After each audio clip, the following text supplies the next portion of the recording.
Srila Prabhupada ki jai. So, we are taking the third principle of spiritual equality and material difference.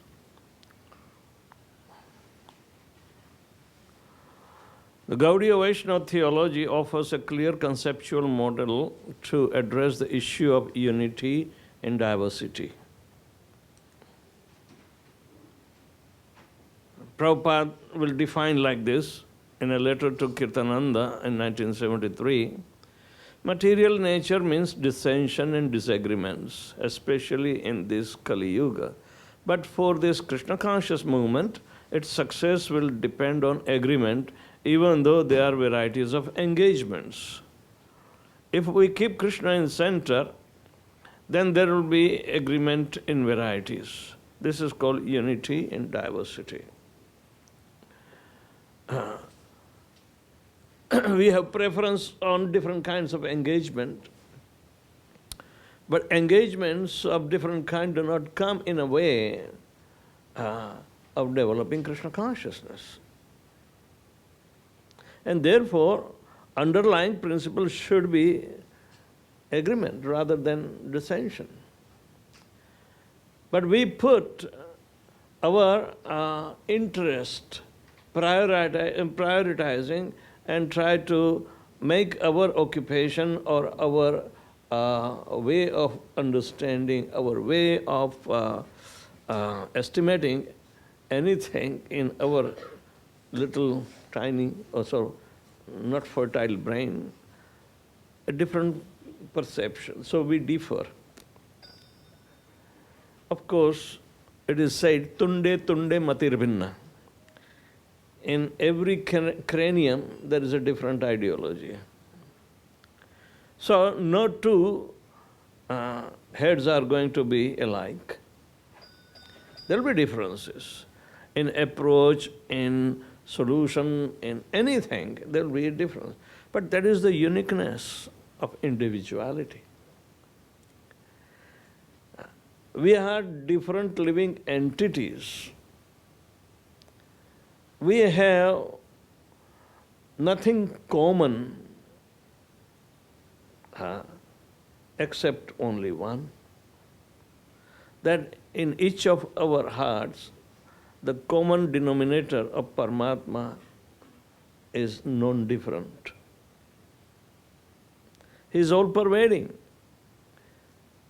Otherwise, as Atma, we have our own experiences, all perceptions, all different way of thinking, feeling, and even acting.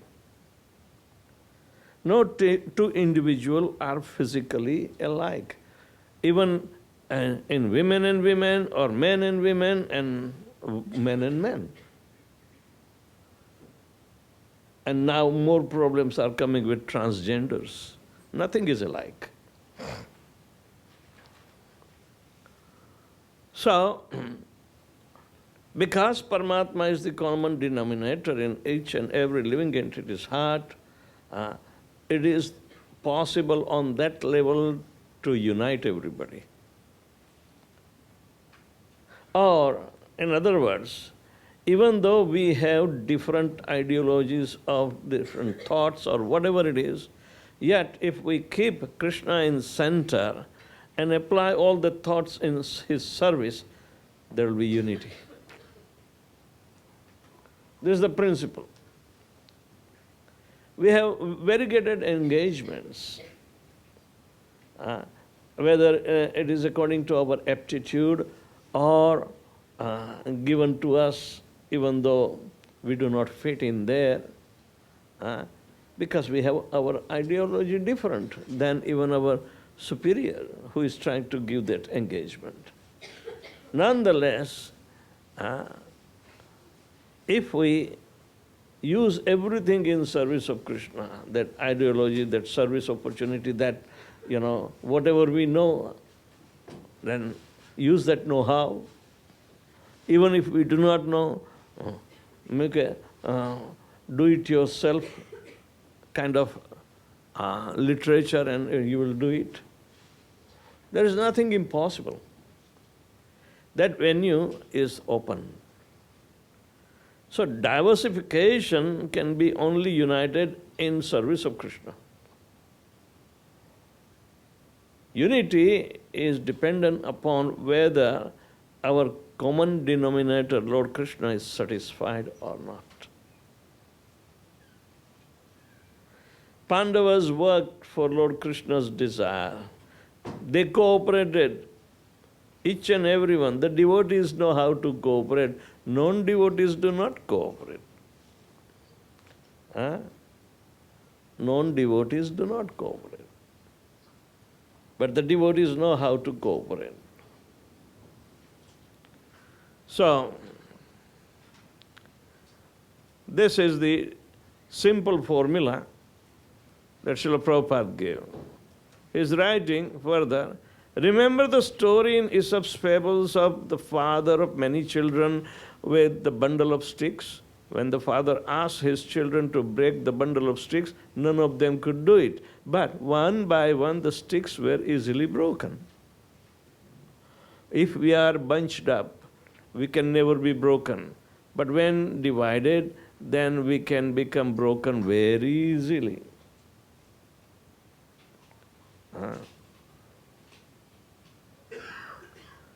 Men and women exhibit general physical and psychological differences that need to be acknowledged as practical realities while simultaneously avoiding rigid and or unhealthy stereotypes.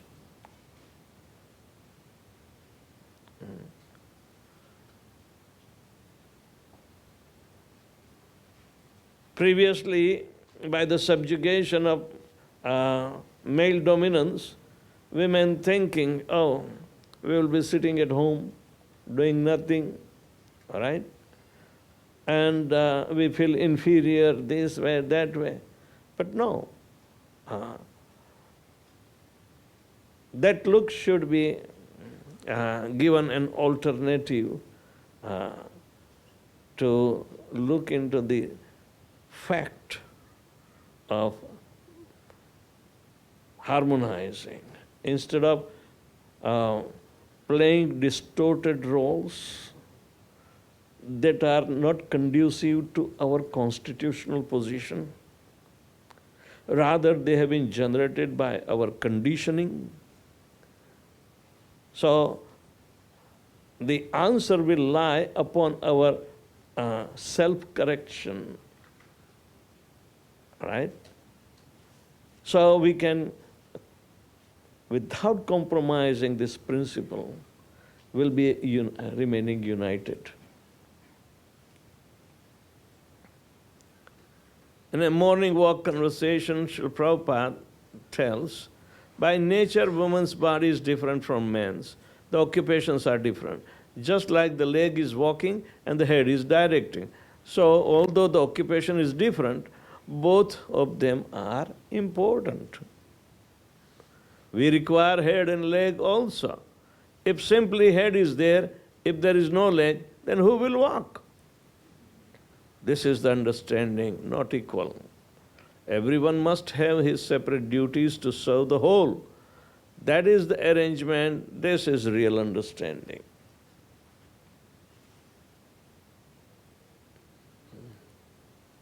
Understand. Modern sinful culture forces us into an artificially distorted role play between the sexes. Man is afraid to be sensitive, compassionate or caring, but because he does not develop the gentle side of himself, he does not become a whole person.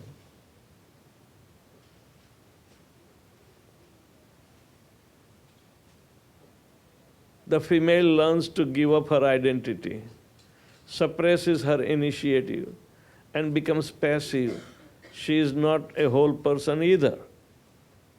As a result, society functions in extremely unbalanced and fragmented way. The conclusion is there. When two incomplete personalities come together, the result is not wholeness, but greater frustration. Two needy people cannot make each other happy.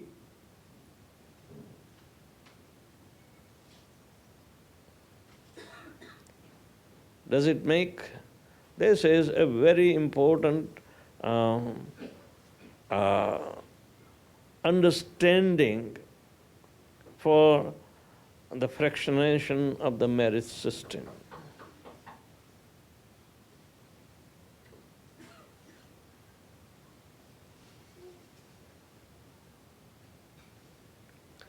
Two whole personalities who come together have the opportunity to develop a strong relationship.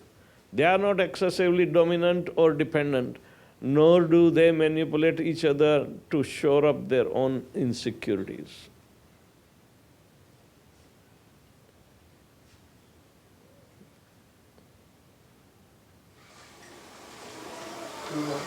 Can you explain what the term whole personalities means? Like,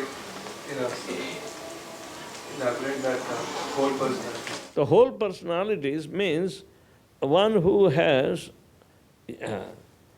developed the equality on the basis of spirituality and work out with the acceptance of the limitations because of bodily difference. Do not try to take over the functionality of each other.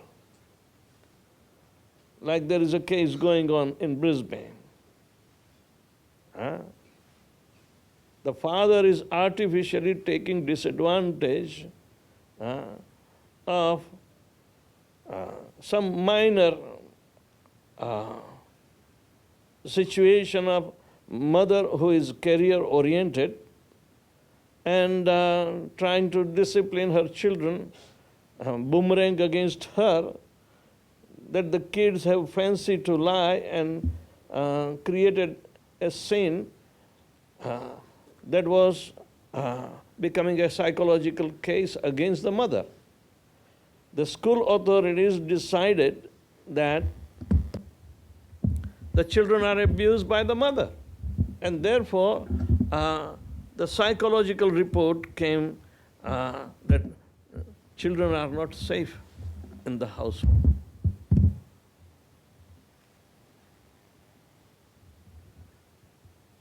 So, the father artificially wants to take over the role of the mother and takes the disadvantage of his disagreement, and mother is completely deprived.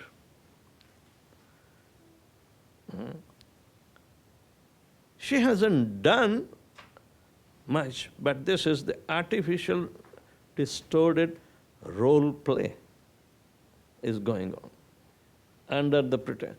The father must remain intelligent and try to correct the situation rather than take disadvantage of the situation for his gain. He will gain the property, he will gain the children. Who the hell cares of the mother? As if mothers do not require. Mother is not required. Children may show this symptom because of their habitual lying.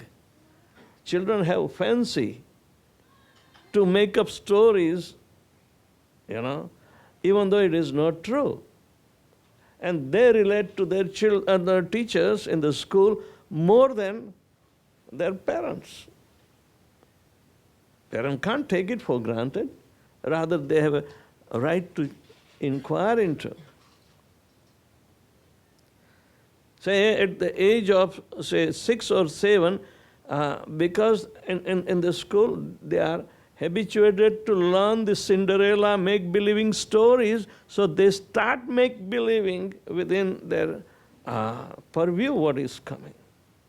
If parents are fighting, then they try to make a fancy.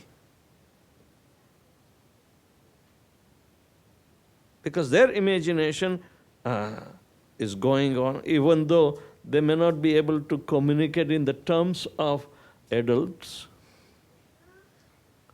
But nonetheless, psychologically, they make stories which are not true. and that jeopardizes the marriage. The children also become culprit, not knowing that in future what will happen. And if the father gets another wife, what will happen to them? So, distorted role-playing means people have deficiency. So there are two incomplete people coming together. They are in need of happiness each other. Do you think they will make each other happy? Or they will make worse of it?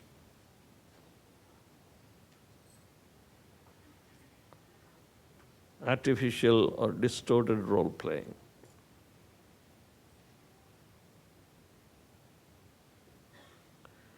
When two incomplete personalities come together, the result is not wholeness.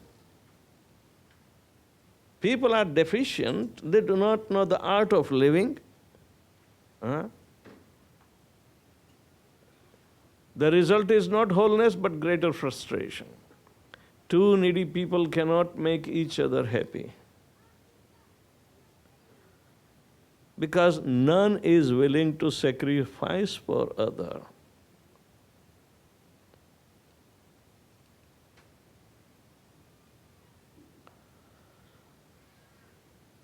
Two whole personalities who come together have the opportunity to develop strong relationships.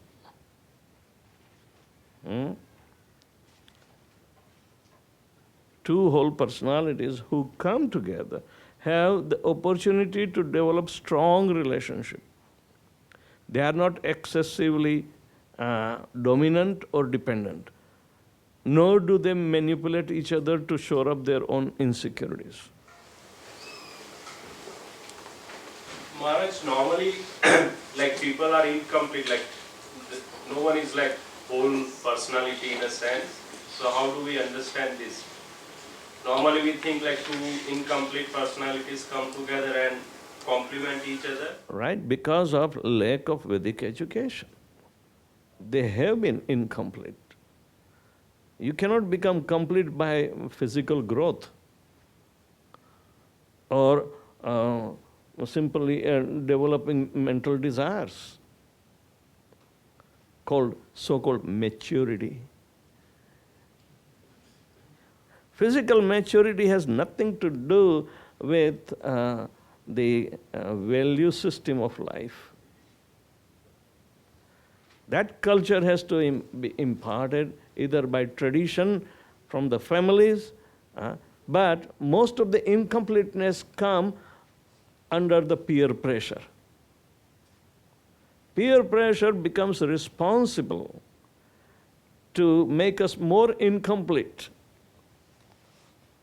because there the mode of passion and ignorance become predominant and puts us into wrong habits and so forth. Yesterday, those who attended this particular class, how many of you attended peer pressure course? Oh my God. Can I repeat? Huh? It has a place in this, so we'll see. Okay? Hang around.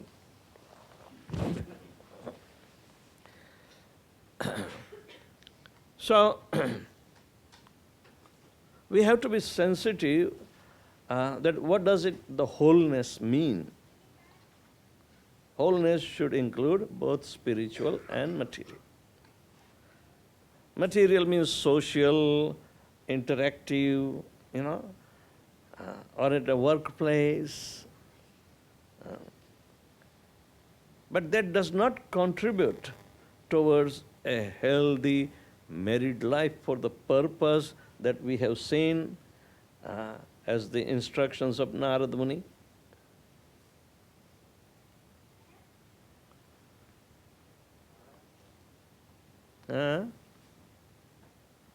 Okay. Sorry, Maharaj. You mentioned like the coming from the family traditions. So it's not really wanted to ask you what is the role of Vedic tradition, which is Vedic astrology, in... It will come. It will come. It's only a fragment of the real issue.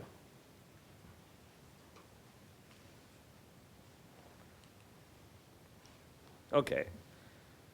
Let's understand this. In males, distorted role like aggressive instead of initiative, competitive instead of courageous, abusive instead of discernment, controlling or dominating instead of decisive action tempered with love. You can see the positive side and negative side. The choice is coming from the effect of the modes of material nature that we have been associating with. You follow? Distorted role play are the result of the inferior modes of material nature. It means we have to come out from it. So similarly in female, we see females, when they are discouraged, they go negative. They want to give up their identity. The first one said, it's better to die instead of living with you. Give up your identity. Suppress initiative. Rather become compassionate. Real compassion is a quality coming from Krishna, invested in female. Kshama, forgiveness. Krishna is telling that these are the 5 virtues I am situated in females. Teja, Kshama, Dhruti, Kshanti. Better utilize that. Passive nature, rather her activity according to her physical and mental psyche will be nurturing and caring. Increase that. If one feels abused, become intuitive.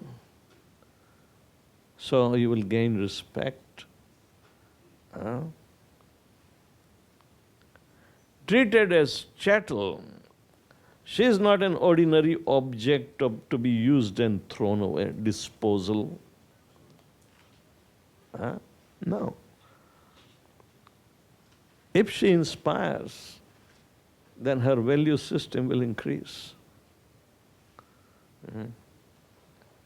Deprived rights rather become receptive. Why? Don't risk your safety. Hell with the rights.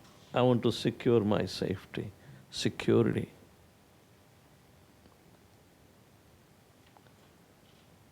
If rights are guaranteed, it can be utilized at any given opportunity, but not at the risk of our security. If one feels dependent and weak, no, you contribute so much, but remain submissive. Again, not to jeopardize your security. We gain respect by becoming respectful. It's not on demand. Hey, I am your wife. Tell them to respect me. Behave, Baba. Don't become aggressive too. Okay. What Srila Prabhupada say? Just like our women, Krishna conscious, they are working. They don't want equal rights with men. It is due to Krishna consciousness. They are cleansing the temple, they are cooking very nicely, they are satisfied. They never say that I have to go to Japan for preaching like Prabhupada. They never say this is artificial. So Krishna consciousness means to work in his constitutional position. What is the constitutional position? Jivera swarupaho Krishnera nitya das, Krishnera tatashta shakti, bhed aveda prakash. Right?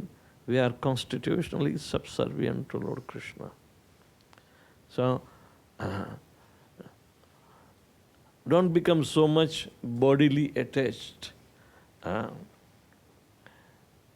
In competition, if a woman is always thinking of men either in hateful manner or attached manner, next life she will be given opportunity to become man. Similarly, Yoshitam Sangi Sangam, one who is attached to women, or one who is attached to men who are attached to women, they will always become women in the next life. This is how Puranjan is changing sex. But Kali Yuga, you can change sex anytime. Transgender.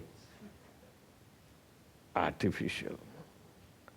It means they are unfortunate, they cannot take up Krishna consciousness because too much bodily attachment. They can't think beyond the body. One who is bodily attached cannot think of Krishna because he is not the body.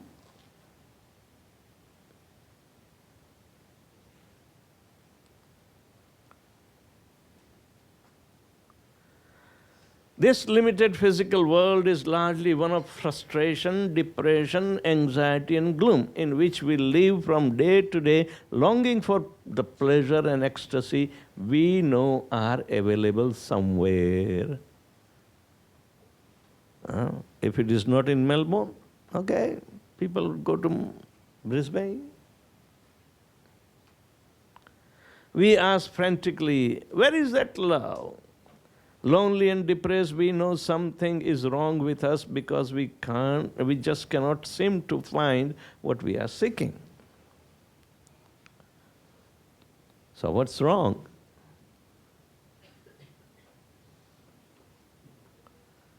Imagine that someone said to you, I want to send you to an interesting place if it is where people constantly kill each other.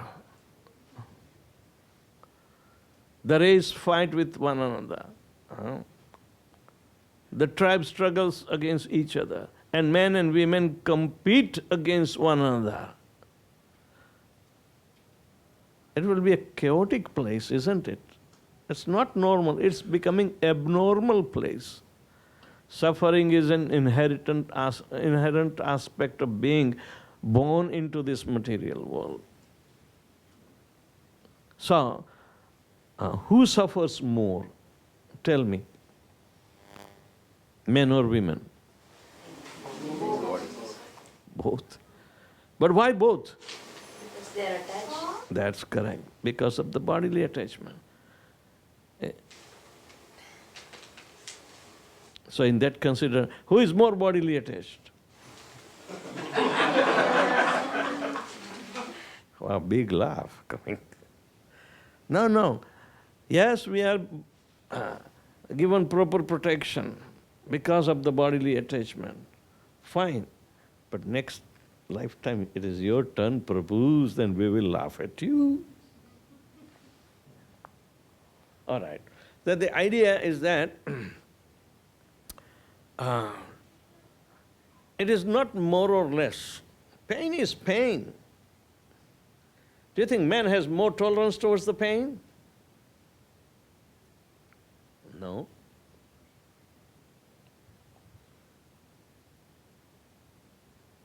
Sometimes men become so much overwhelmed that they can't bear the pain. In our bodies, pain receptors are more than pleasure receptors. Okay? That's a medically proven fact. So when Krishna is telling, if this whole world is painful, there's nothing wrong in it.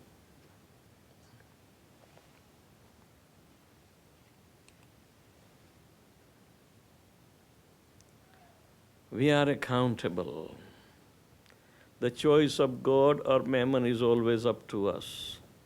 Although we may blame external forces for our addictive, manipulative, or selfish activities, we can't escape our own ultimate responsibility. All right. So, here comes. We often feel affection for those who reinforce our illusion about ourselves.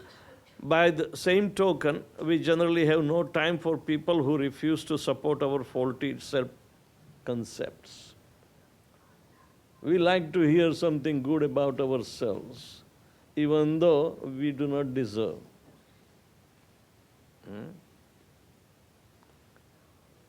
The ultimate outcome is confusion and unhappy relationship because we are not willing to grow.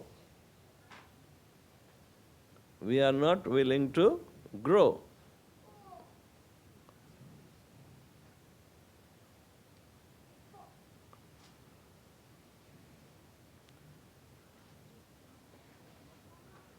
Why do people make themselves suffer and create so much pain in relationships?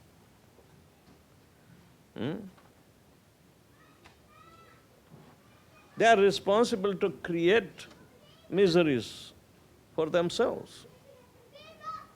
Even unwillingly or unintentionally, or even because they do not know by ignorance.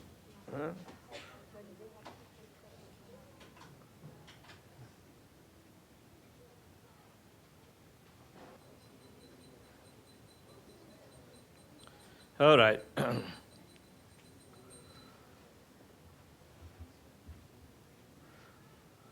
Are we in control of how we develop ourselves in our growing years? Let's see. What is meant by peer pressure? It is a social pressure by members of one's peer group to take a certain action, adopt certain values, or otherwise conform in order to be accepted in that particular group who influences us. Peers are people who are part of the same social groups, so the term peer pressure refers to the influence that peers can have on each other. Even the high school they have also some kind of peer pressure on them. All right? Let's see. Although peer pressure does not necessarily have to be negative, the term pressure implies that the process influences people to things that they may be resistant to or might not otherwise choose to do, as if they are forced to do.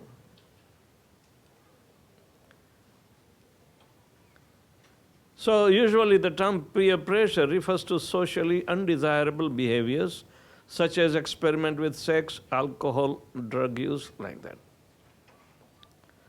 And this is pressurizing the whole society of the whole world by somebody exerting the pressure. Let's see. The same pressure, if it is used on a constructive basis, that it will be a desirable behavior, such as advancement by academic success, moral, religious, and spiritual activities. They also exert a pressure, but this will be desirable. Right? Now, consider following what is an undesirable situation that we have accepted as norm of life. Someone said, let all the women have abortions if they want. And they won't have to tell their families or even their husbands. And we said, okay. women sleep. All right? Then someone wise, gentle government official said, since boys will be boys and they are going to do it anyway, let's give them, the men, all the condoms they want, so they can have all the fun they desire. And it was also approved. They start giving in the grade 9th in this high school. Then some of our top officials, they say something. It doesn't matter what we do in private as long as we do our jobs. Agreeing with them, we said, it doesn't matter to me with anyone, including the president does in private, as long as I have job and economy is good. These two are a recent manifestation of pressure. The entertainment industry said, let's make TV shows and movies that promote profanity, violence, and illicit sex. Let's record the music that encourage rape, drug, murder, suicide, and satanic themes. And we said it is just entertainment. It has no adverse effect. Nobody takes it seriously anyway. So go right ahead.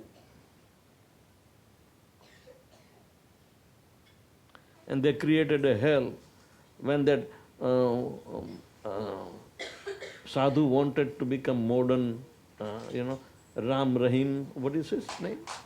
And Hisar, Punjab, Haryana. Huh? Ah. Ram Rahim Insan. People manufacture themselves. But nonetheless, his show was censored. But profanity will be allowed. That's a censor board. Now there is Radhe Ma. There is a lady called Radhe Ma. Everybody comes from Punjab and Haryana.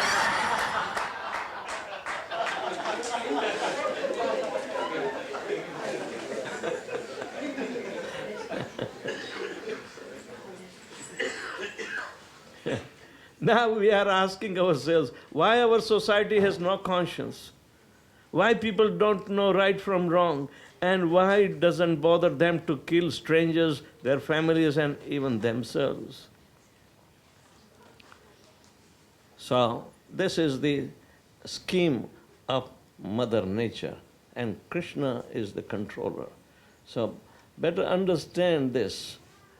According to our families and situation we are born into, we may be affected by different modes of nature by the peer pressure. Actual pressure is given by the modes of material nature. So there are 3 examples here. If we are born into a disruptive or dysfunctional family involved in intoxication, illicit activities, sex, gambling, and meat eating, we will be negatively impacted by this peer pressure into similar activities. Is it easy to understand? No objection? Let's go for the second one. If we are born into a successful and ambitious family, we will be affected by attachment to careers, families, and enjoying life.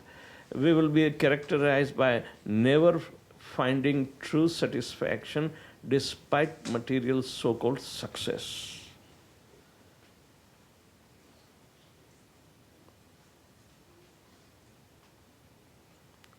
Career-oriented woman wants to become prominent, compete with men, but at home, all the vessels strike with each other. Dun, dun, dun, dun. The third one, if we are fortunate to be born into a pious and religious family, we will be influenced by the mode of goodness to act piously. We will be able to act according to proper and religious conduct. So, our conduct is dictated. We call behavior. Our actions speak louder than words. So these are the 3 modes of material nature, Krishna describes on 14th chapter of Bhagavad Gita from 5th verse to 13th verse. And how they act, we see this general situation, if there is a stimulus, because we have consciousness, so we respond through the medium of consciousness, but our consciousness can be polluted by previous conditioning or the peer pressure. So these are the mode of ignorance and mode of passion that give us an immediate, passionate and ignorant responses. But similarly, if we are born in the pious family where mode of goodness has to respond, how does it do? We use the intelligence. Their mode of goodness will be. If we are not using the intelligence, intelligence means it's a discriminating faculty between what is eternal and what is temporary.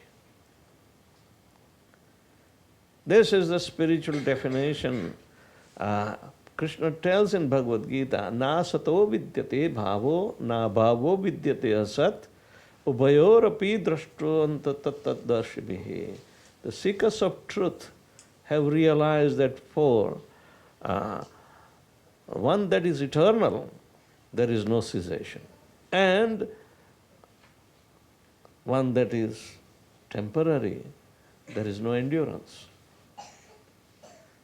Temporary means constant changing, no endurance.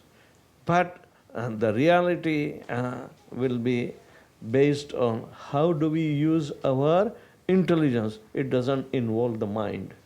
If you involve mind in choosing what is real and what is false, you are a gone case. You should be admitted right away into psychiatric department. Mind is very fluctuating. You can't trust. Better trust your intelligence, but this should be spiritual intelligence, not material intelligence. Material intelligence means just storing more information which is going to determine your so-called IQ, but it has nothing to do with the intelligence. Information is stored in the mind, right? But it is the duty of the intelligence to discriminate and take out only those which are beneficial to you. Mind will tell, oh, I like this and I like that. But who cares of your liking? This is good for you, better take it even though you don't like it. That is discrimination. So intelligence has a function to discriminate between what is eternal and what is temporary. Why do we dwell on temporary, immediate results, which are going to fleet and change and cheat us?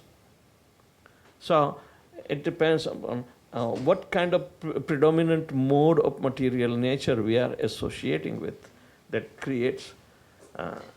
This is a beautiful illustration, how in nutshell the effect of the peer pressure is there. Right? Peer pressure brings on habits that affects one's destiny. Let's see. You sow a thought, you reap an action. You sow an action, reap a habit. Sow a habit, reap a character. Sow a character, reap destiny. These are the 4 steps. Simply by contemplating, this situation will come. So, why not join in and become part of our group? That is the pressure existing. All right? Because we associate with this. You are all Krishna conscious, brainwashed people, right? And somebody must have indoctrinated. Why don't you join and come and attend the class? Was it not peer pressure? But it is good. It's not a negative, it is positive because it will resolve the situation. All right. After all, if everybody does it, it can't be that bad, can't it be? But you can see, for bad influences and bad habits have been developed, there are so many groups. For good,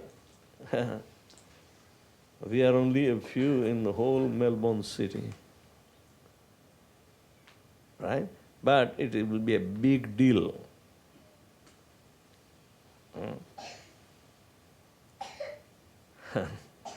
We easily succumb to the norm of that group we are associating.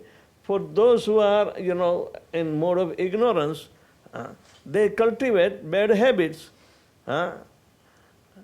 Then we question, why bad habits are bad even though they feel good?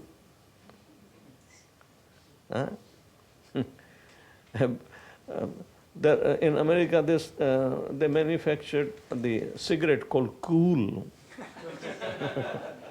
And Prabhupada would comment, rascal does not know that he is smoking fire and he says cool.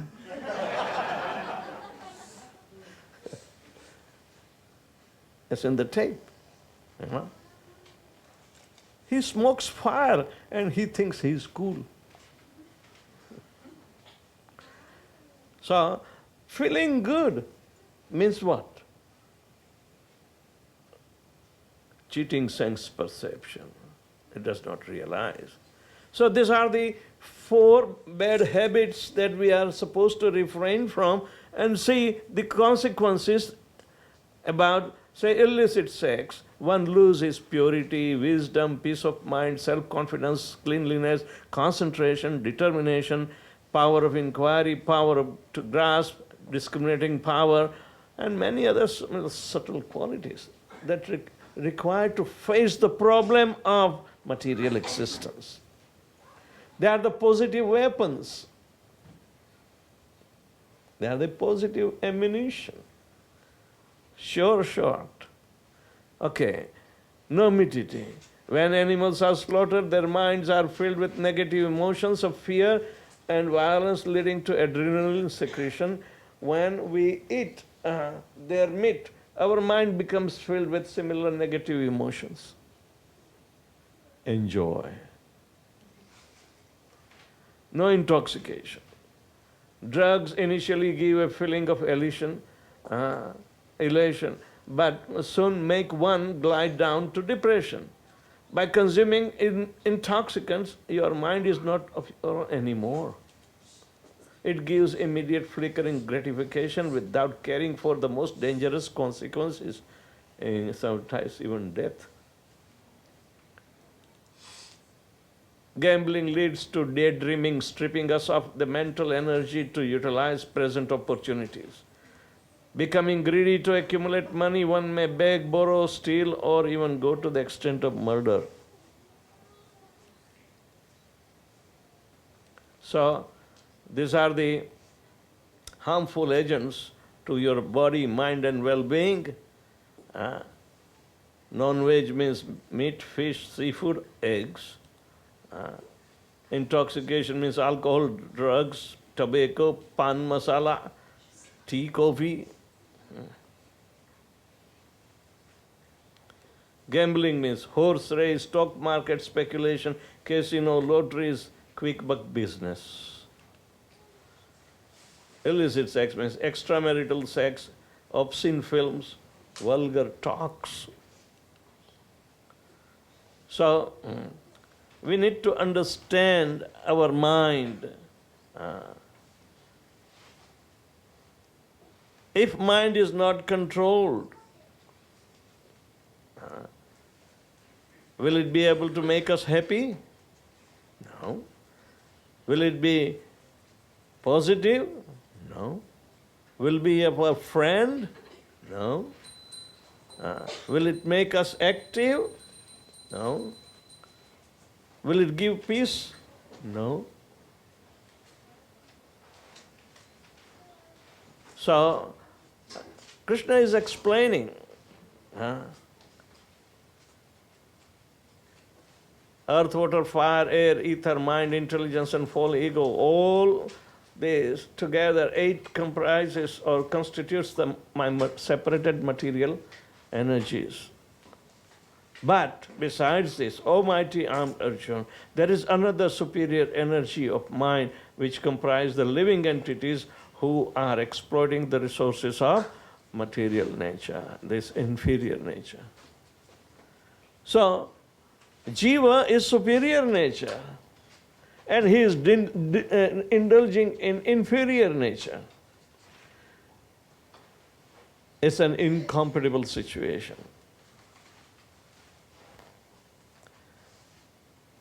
While getting married, you show your compatibility chart, right? We have to see what is compatible and incompatible.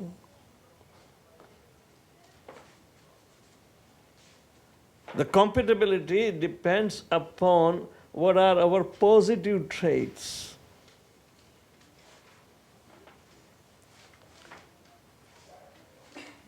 All created beings have their source in these 2 natures.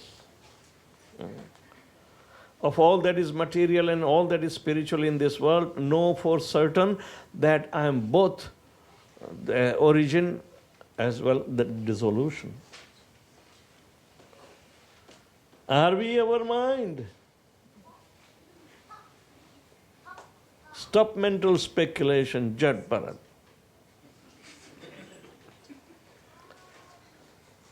The living entities in this conditioned world are my fragmental parts.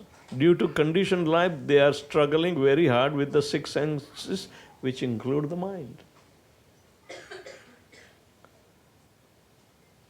And we keep on carrying our hallucination. How does it take us? The living entity in the material world carries his different conceptions of life from one body to another as the air carries aromas.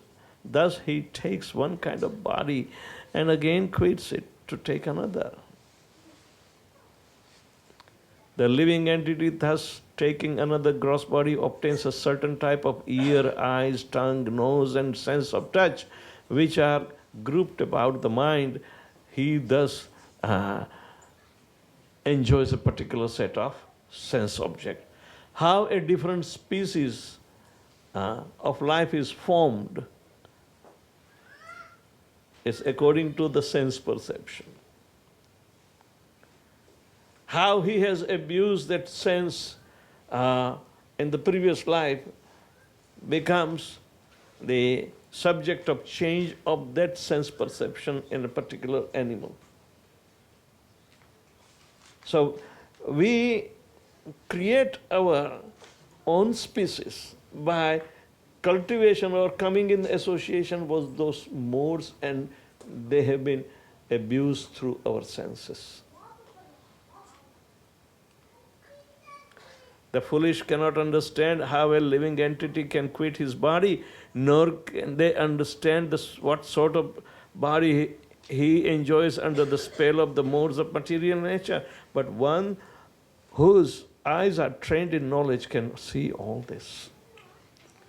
So we have to develop the study groups of the different situations that we face and how to overcome lower modes by superior modes. How does the mind act? Intelligence is the decision maker. Mind is the storehouse of habits, unfulfilled desires and previous experiences. So mind wants to engage the 5 senses. But intelligence has to keep on interfering with the function of mind. Otherwise, if intelligence stops functioning, he becomes a mental case. He becomes a mental case, must be admitted. Here, this illustration in Kathopanishad is describing the 5 horses that drive the chariot of the body. There are 5 senses: Mind is the rein, intelligence is the driver, and soul is the passenger. We think we drive our body. No. Where is the intelligence?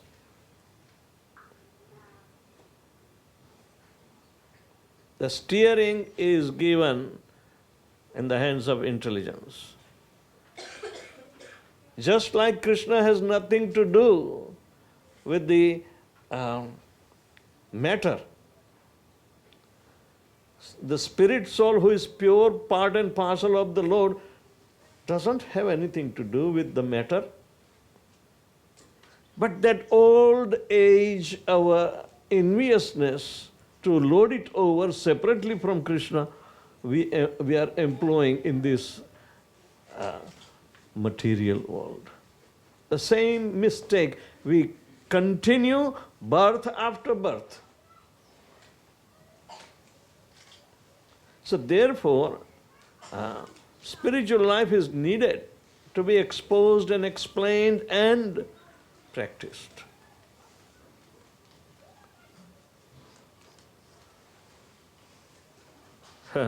Let's see. Smoking habit is there and a mental dialogue. Mind feels, I'm an engineer, I should know how to hold a cigarette at least. Because that's my, what we call, fancy. My personality will change if I hold a cigarette in a particular style.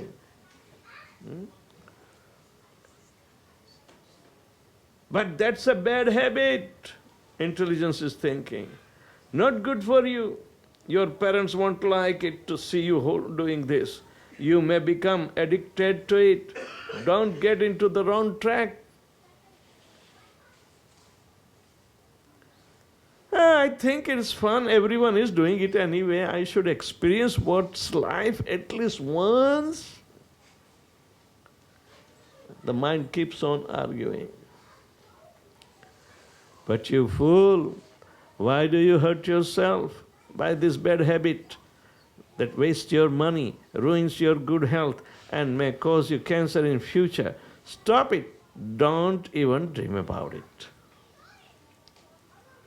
It's a definitive action intelligence can take.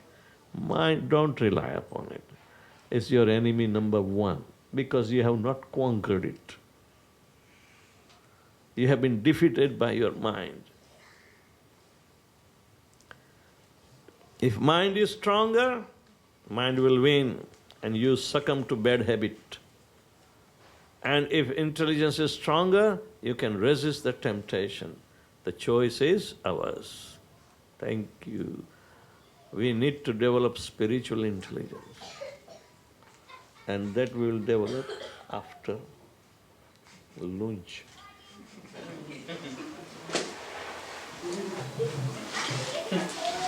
Maharaj, another funny question. Funny question.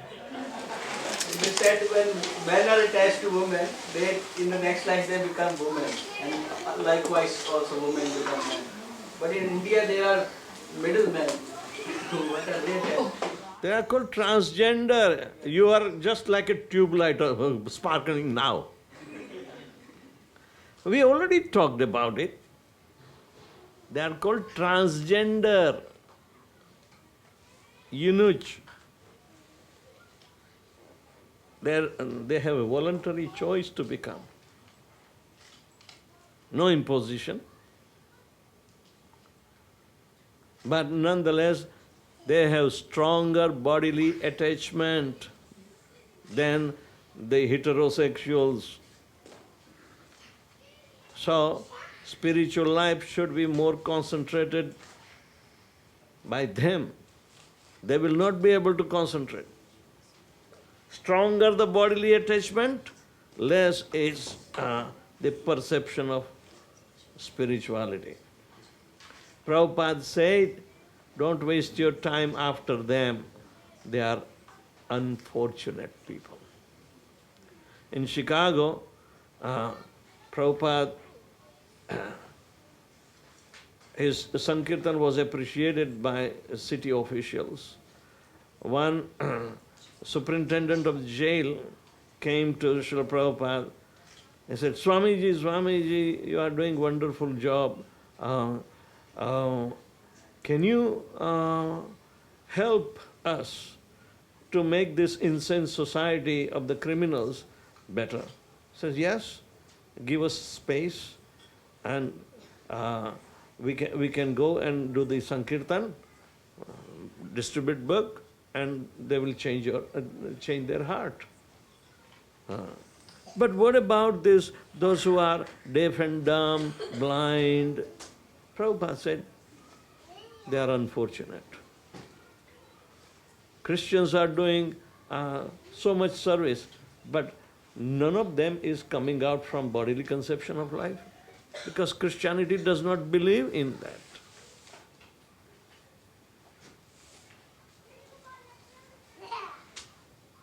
They simply want to live in the land of milk and honey flowing by hook or crook.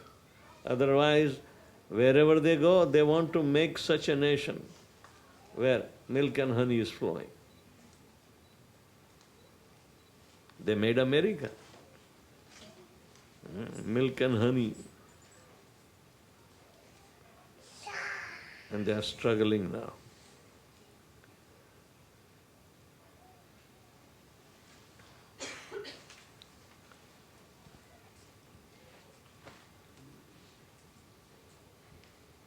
Any question?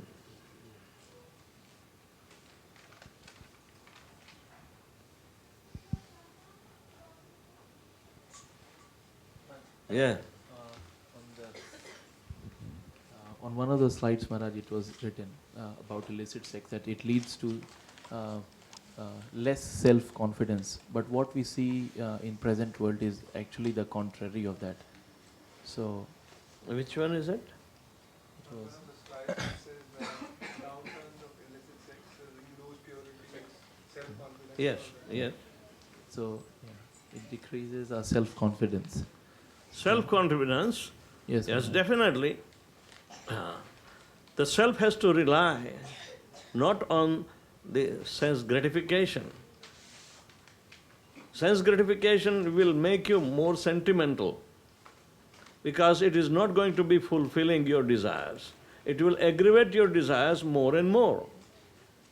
If you become sensitive by understanding that this is a cheating experience, you will tend to control it and you will have a better option. You'll be more happier if you are controlling the desires. Thank you, Maharaj. That's the one. Yeah, Hariba.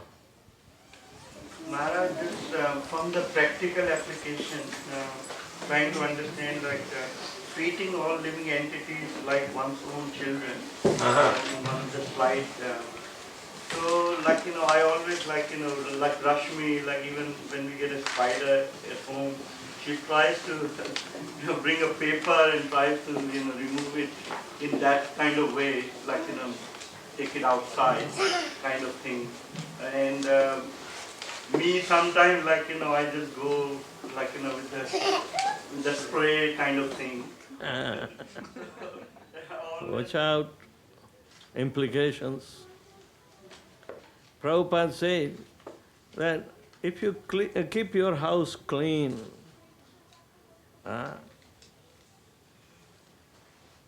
unwanted will not come.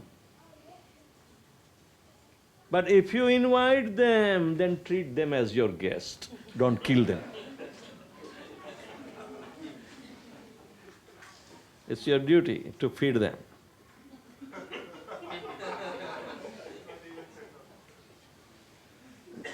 Right. There is an anecdote. Tamal Krishna Maharaj was a personal secretary of Srila Prabhupada. They came to Mayapur and there were a lot of mosquitoes. And Tamal Krishna Maharaj didn't have mosquito net, so he was sleeping. But he can't sleep. So somehow or another, in one sleep, one mosquito perished. But he felt not good, so he revealed his mind to Srila Prabhupada. So Prabhupada, mosquitoes were so treacherous, so somehow or other one died out of my hand. Prabhupada said, "Oh, you killed mosquito." And Krishna Maharaj was shrinking. Prabhupada is going to, "You should have allowed him to suck your blood and then kill." And it was so disgusting. He said, "I will never kill a mosquito." Prabhupada wants to indicate that people are harassed, just seeing that the red belly of mosquitoes, they will slap him harder, so everything will splatter. Prabhupada said, devotees are not interested even in killing an ant. But if you see a snake amongst loitering devotees, they said, when my Guru Maharaj Bhaktisiddhanta Saraswati was giving class in Bagh Bazaar temple in Calcutta, a big snake was crawling and there was a commotion. So he stopped the lecture and said, "What's going on?" They said, "Guru Maharaj, big snake." So Bhaktisiddhanta said, "Kill him! Kill him!" And devotees killed him. Then he explained. In Srimad Bhagavatam, it is said, Vrachik sarpani hatya sadhurevapi modate. The sadhus enjoy killing the envious mentalities. So, enmity, those who are envious, they have to be nullified. Otherwise, they will kill. Unprovoked, even the snakes will bite because they are competing with the space. If they are displaced, they will come. In the recent floods of Mayapur, how many snakes were also coming? Because everybody looks, and they all love the long building. So everybody would be situated on the top of the long building, and snakes also want to come on the long building, even in the boat. So the boatman takes and patang. Don't take chance. A devotee's life is more precious. There you can put up but indiscriminately, if Dhruva went to kill all the yakshas and the serpents, remember? They were falling by his determination, but the Lord says, "Stop it, Dhruva. For one responsible person to kill your brother, you can't exterminate the whole race. Stop it." A pure devotee like Dhruva, he has to be interfered in decision making. So Dhruva says, "Okay, thank you very much." And he stopped it. So we have to discriminate. How do we do?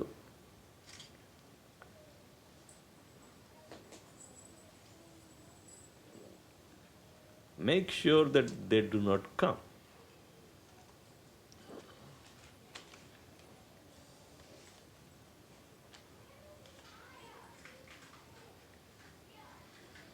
All right, thank you. Hare Krishna.